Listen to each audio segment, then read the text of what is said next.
Cartesian product of sets describe करने के लिए सबसे पहले हम एक एग्जांपल ले लेते हैं।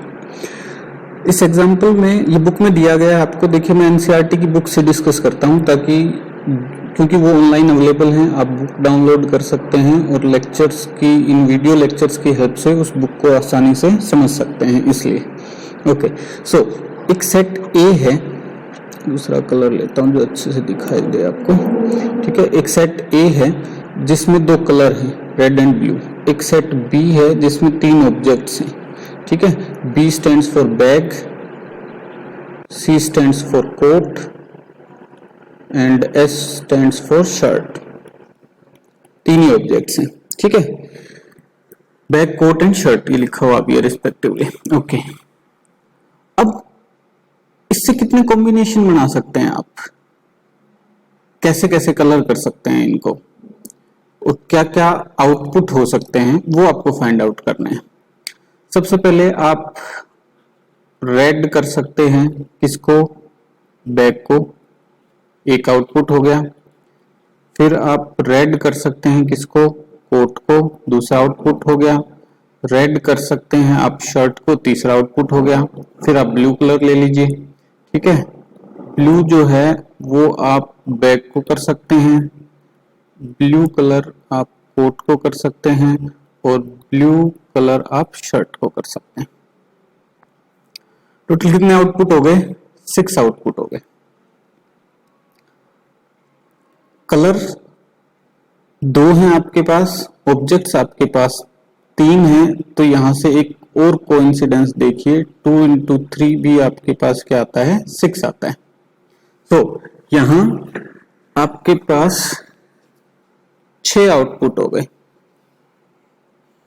इन दो सेट्स से रिलेटेड। ये जो मैंने लिखा है, ये लिखने का भी एक पर्टिकुलर पर्पस है।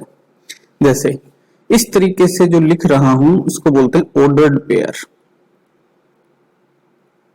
ऑर्डर्ड पेयर, पेयर आप समझ गए होंगे क्योंकि दो ऑब्जेक्ट्स हैं, एक कलर है एक ऑब्जेक्ट है, दो चीजें हैं तो पेयर बोल रहा हूं इसको।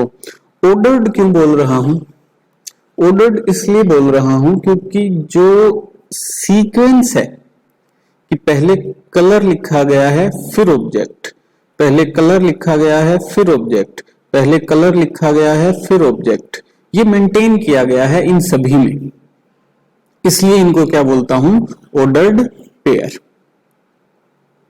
Got it.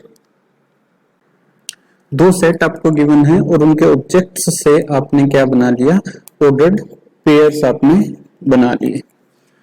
यहां से फिर आप डिफाइन कर सकते हो, जो पहली डेफिनेशन आती है वो है कार्टेशियन प्रोडक्ट की जो डेफिनेशन है वो है आपकी, given two non empty sets. Non empty क्यों, एम्प्टी सेट क्या होता है जिसको 5 से हम डिनोट करते हैं। Given two non empty set, दो आपके पास नॉन एम्प्टी सेट हैं P and Q, the Cartesian product P Cartesian Q। इसको मल्टीप्लीकेशन मत समझिए क्योंकि यहाँ P और Q जो हैं वो नंबर्स नहीं है, ये क्या है, सेट्स हैं। P और Q आपके सेट्स हैं, तो इस सिंबल को सिंपल प्रोडक्ट ना कह के मैं क्या कहूंगा, कार्टेशियन प्रोडक्ट, या सिर्फ आप यूं बोल सकते हैं P कार्टेशियन Q, पर इसको मल्टीप्लाई मत बोलिएगा, P मल्टीप्लाई Q ऐसे नहीं कहना है आपको। The Cartesian product P Cartesian Q is the set of all ordered pairs. ये ध्यान रखिएगा कि जो P कार्टेशियन Q है, P कार्टेशियन Q, वो भी आपको क्या मिलेगा, एक सेट मिलेगा। The product P Cartesian Q is the set, P Cartesian Q भी आपको सेट मिलेगा। उस सेट में एलिमेंट्स क्या होंगे, आपके जो ऑर्डर्ड पेयर्स ऑब्टेन हुए हैं, जैसे इस केस में red bag, red coat, like that, ठीक है। ये सारे एलिमेंट्स इसमें आ जाएंगे। तो P कार्टेशियन Q भी आपको एक सेट मिलेगा जिसमें ऑर्डर्ड पेयर्स होंगे। ऑर्डर्ड क्यों कह रहा हूं, क्योंकि जो सीक्वेंस है वो मेंटेन रखेंगे हम, पहले कौन सा ऑब्जेक्ट आएगा और किस सेट में से आएगा। Got it. So the Cartesian product P Cartesian Q is the set of all ordered pairs of elements from P and Q such that P Cartesian Q, अब ये सेट बिल्डर फॉर्म में लिखता हूं मैं इसको, P Cartesian Q is a set of all ordered pair PQ such that P belongs to set P and Q belongs to set Q, और ये order आपको मेंटेन रखना है हर बार। ये कार्टेशियन प्रोडक्ट की डेफिनेशन है। फिर से बोलता हूं मैं, ध्यान दीजिएगा, P Cartesian Q is a set of all ordered pairs such that P belongs to set P and Q belongs to set Q। इसको उल्टा नहीं कर देना है आपको, QP नहीं लिखना है, ऑर्डर मेंटेन करना है कि पहले सेट में से पहला एलिमेंट ऑर्डर्ड पेयर का और दूसरे सेट में से दूसरा एलिमेंट ऑर्डर्ड पेयर का। ये ऑर्डर्ड पेयर हो गया आपका, ये ऑर्डर्ड पेयर हो गया आपका। तो इसका जो पहला एलिमेंट है वो पहले सेट में से आएगा, जो पी कार्टेशियन क्यू लिखा है ना आपने, जिस सीक्वेंस में ये कार्टेशियन प्रोडक्ट लिख रहे हो आप, उसी सीक्वेंस में। तो पहला ऑब्जेक्ट पहला एलिमेंट पहले सेट से और दूसरा एलिमेंट दूसरे सेट से, ये मेंटेन करके रखना है हमें हमेशा। तो जो हमारा एग्जाम्पल था, पहला इलस्ट्रेशन था जो हमने इससे पहले किया डेफिनेशन से, उससे फिर हमारा ये आंसर हो गया। ए Cartesian B, A or B sets थे, ए कार्टेशियन बी। अब सेट मिलेगा जिसमें ऑर्डर्ड पेयर होंगे। कितने ऑर्डर्ड पेयर होंगे? 1 2 3 4 5 6, जितने एलिमेंट्स हैं। पी में, ए में कितने एलिमेंट्स थे? 2, और बी में कितने? 3, तो टोटल 6 एलिमेंट्स मिलेंगे। ये कैलकुलेट कर सकते हैं हम हमेशा। ओके, ए कार्टेशियन बी एक सेट होगा जिसमें ऑर्डर्ड पेयर होंगे, और उस ऑर्डर्ड पेयर में हमें सीक्वेंस मेंटेन करना है कि पहला एलिमेंट जो है वो पहले सेट में से होगा, यानी कि सेट ए में से, इस ऑर्डर्ड पेयर में। सो सेट ए में कलर्स हैं आपके, तो रेड आ गया, और बी से फिर आप बैग, कोट, शर्ट, ऐसे ही चलता रहेगा कंटिन्यू। आगे कंटिन्यू करते हैं हम, इसको थोड़ा और समझते हैं, एक और इलस्ट्रेशन लेते हैं। सपोज आपके पास एक सेट ए है।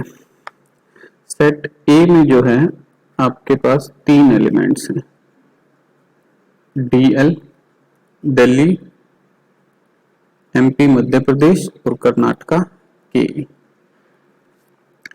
सेट बी जो है उसमें आपके पास 01, 02, 03 3 कोड्स हैं। अब जो कंडीशन है वो क्या है कि आपको फाइंड आउट करने हैं नंबर प्लेट्स के जो कोड होते हैं, वो बनाने हैं आपको। जैसे अगर मैं हरियाणा में रहता हूं, तो जैसे HR12 ये एक कोड हो गया गाड़ी की नंबर प्लेट के लिए। इस तरीके से दिल्ली, मध्य प्रदेश और कर्नाटका के लिए कोड बनाने हैं, जिसमें रिस्ट्रिक्शन ये है कि पहला जो वैल्यू है वो सेट ए में से होना चाहिए। अब ये आप जानते हैं कि number of elements in set A कितने हैं आपके पास? 3, और number of elements in set B आपके पास कितने हैं? वो भी 3। सो नंबर ऑफ एलिमेंट्स, या कहूं कि कितने कॉम्बिनेशन हम बना सकते हैं इनके, एक कार्टेशियन बी में, इनका कार्टेशियन प्रोडक्ट कर दूंगा मैं, ठीक है। वो कितना होगा आपका? 3 × 3 9, यानी 9 आंसर्स आएंगे मेरे पास। क्या क्या आएंगे वो देख लेते हैं। ए कार्टेशियन बी, पहले मैंने ए को क्यों रखा? क्योंकि रिस्ट्रिक्शन प्रोवाइड की गई है कि जो पेयर बनेंगे, जो कोड बनेगा, उसमें पहला जो वैल्यू है वो सेट ए में से होना चाहिए। तो ए कार्टेशियन बी करूंगा तो एक सेट मिलेगा जिसमें ऑर्डर्ड पेयर होंगे, और ऑर्डर्ड पेयर में पहला जो ऑब्जेक्ट है या एलिमेंट है वो सेट ए में से होगा और दूसरा सेट बी में से। सो एक कोड ये मिल गया मेरे को, DL01। दूसरा कोड क्या हो सकता है? दूसरा हो सकता है DL02। तीसरा क्या हो सकता है? DL03। होगा कि नहीं? आगे बढ़ते हैं। अब दूसरा एलिमेंट लेते हैं सेट ए से, MP, MP के लिए भी मुझे 3 कोड मिल सकते हैं, MP01, MP02 और MP03। इसी तरीके से आगे बढ़ूंगा तो कर्नाटका के लिए भी KA01, KA02, KA03। तो ये टोटल 9 ऑर्डर्ड पेयर्स मेरे को मिल गए जो मुझे कोड प्रोवाइड कर रहे हैं, जिसमें से पहला एलिमेंट है सेट ए से और दूसरा एलिमेंट है सेट बी में से। इसको एक और तरीके से भी कर सकते हैं आप, जैसे यहां लिख लीजिए आप 01, ये कलर दूसरा लेना चाहिए मेरे को, 0203 ये लिख देता हूं, 010203 और ये एक ग्रिड बना लेता हूं मैं।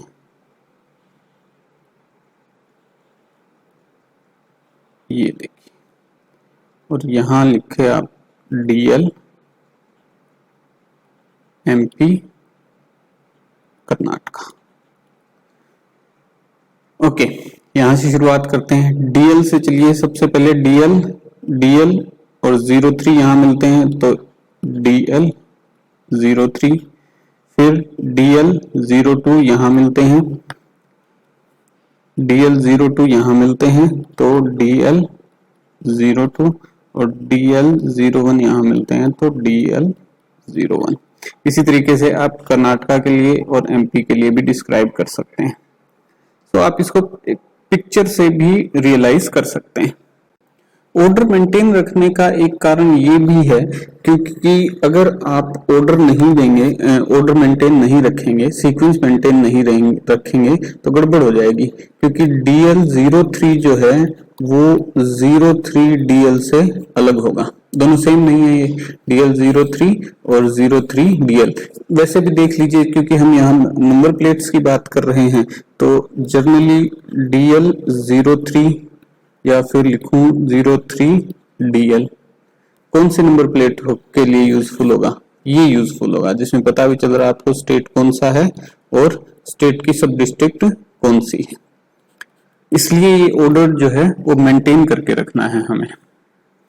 एक फाइनल इलिस्ट्रेशन और ले लेते हैं। सपोज आपके पास एक सेट ए है, सेट ए है जिसमें आपके पास दो ऑब्जेक्ट्स हैं A1 A2। एक सेट B है और उसमें आपके पास ऑब्जेक्ट्स हैं B1 B2 B3 B4। Objects बोल दीजिए, एलिमेंट बोल दीजिए, जो मर्जी चाहे। अब ए कार्टेशियन B अगर मैं फाइंड आउट करता हूं तो मुझे एक सेट मिलेगा। सेट में ऑर्डर्ड पेयर्स मिलेंगे जिसमें पहला एलिमेंट होगा सेट ए से, यानी A1 B1 A1 B2 A1 B3 A1 B4 A2 B1 A2 B2 A2 B3 A2 B4। ये टोटल एलिमेंट्स मिलेंगे मेरे को। मतलब ए कार्टेशियन B में कितने एलिमेंट्स होंगे जो ऑर्डर्ड पेयर्स हैं? कितने ऑर्डर्ड पेयर्स होंगे total? Number of elements in A कितने हैं? 2। Number of elements in B कितने हैं? 4। तो number of elements in A Cartesian B वो कितने होंगे? 2 × 4 8। गिन लीजिए, ये भी 8 है। अब अगर इनका उस पिक्चर फॉर्म से भी आप इनको बना सकते हो। कैसे बनाएंगे? B1 B2 B3 B4 realise करने का तरीका है ताकि समझ अच्छे से आ जाए। यहाँ A1 A2 ये हो गया, ये हो गया, ये हो गया, ये हो गया, ठीक है। A1 B4 A1 B3 ये अलग अलग नंबर्स आपको यहाँ मिल जाएंगे। A1 B4 A1 B3 A1 B2 A1 B1 ordered pairs, अलग अलग ऑर्डर्ड पेयर आपको मिल जाएंगे। अब अगर मैं ये कहूं कि A1 A2 और B1 B2 B3 B4 ये सब क्या है? नंबर्स हैं, रियल नंबर्स के सबसेट्स हैं। नंबर्स हैं। तो ये ऑर्डर्ड पेयर आपको एक प्लेन में पॉइंट की पोजीशन बताते हुए मिलेंगे।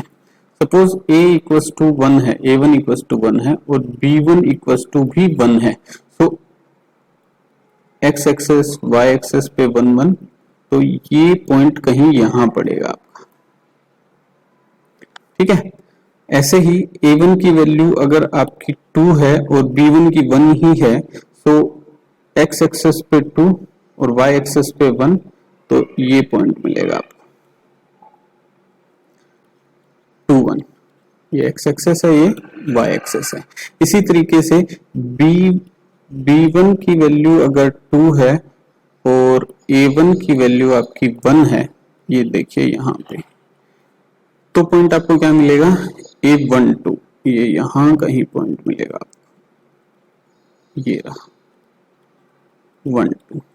और क्लियरली आप देख रहे हैं, आप देख पा रहे हैं कि ये और ये दोनों डिफरेंट हैं और इसी तरीके से ये इनकी पोजीशन भी क्या है, डिफरेंट है। यानी कि 1 2 ordered pair is not equals to 2 1 ordered pair. और यहां से डेफिनेशन भी आती है कि जो हम डिस्कस करेंगे कि ऑर्डर्ड पेयर अगर इक्वल हैं तो फर्स्ट एलिमेंट फर्स्ट के इक्वल होगा और सेकंड एलिमेंट सेकंड के इक्वल होगा।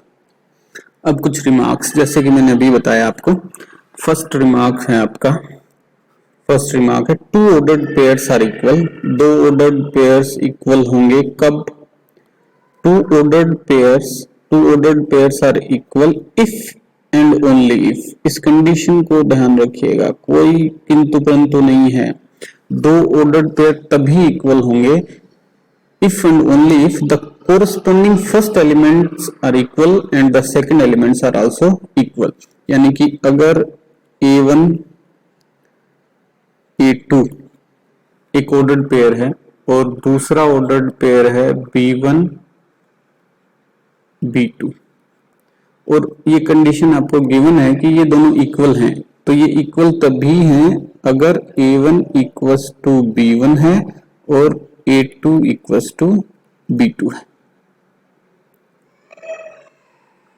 इसको ध्यान से देखिएगा, प्रॉपर्टीज हैं ऑर्डर्ड पेयर्स की कि अगर फर्स्ट एलिमेंट दूसरे ऑर्डर्ड पेयर के फर्स्ट एलिमेंट के इक्वल है और सेकंड एलिमेंट दूसरे ऑर्डर्ड पेयर के सेकंड एलिमेंट के इक्वल है, तभी 2 ऑर्डर्ड पेयर्स आपस में क्या होंगे, इक्वल होंगे, नहीं तो नहीं होंगे।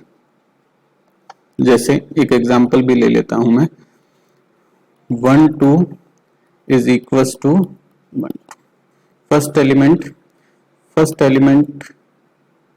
इसके फर्स्ट एलिमेंट के बराबर है, सेकंड एलिमेंट इसके सेकंड एलिमेंट के बराबर है। इसी तरीके से 3 4 इज नॉट इक्वल्स टू 2 4 और यूं कह सकता हूं 3 4 इज नॉट इक्वल्स टू 4 3। इसलिए भी ऑर्डर मेंटेन करना जरूरी है, ठीक है। 3 4 इज ये ऑर्डर्ड पेयर जिसमें एलिमेंट्स हैं 3 4, वो इस ऑर्डर पेयर के इक्वल नहीं है जिसमें एलिमेंट्स हैं 4 3।